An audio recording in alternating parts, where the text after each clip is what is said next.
আসসালামু আলাইকুম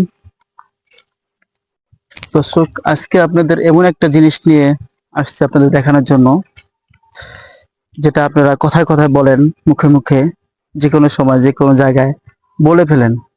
আসলে সেটা কিভাবে হয় সেটা আপনারা অনেকে জানেন না। যারা গ্রামে থাকেন একমাত্র তারাই জানেন। যেমন ধরেন বাঁশ। এই বাঁশকে আপনারা অনেকভাবে অনেকেই চিনেন, কারণ আমরা কথায় কথায় বলি একজনকে একজন, যে আজকে একটু বাঁশ খেয়ে গেছি, বা অন্যকে বলে যে তুই আজকে একটু বাঁশ খাইছস। সেই বাঁশটা লেটা।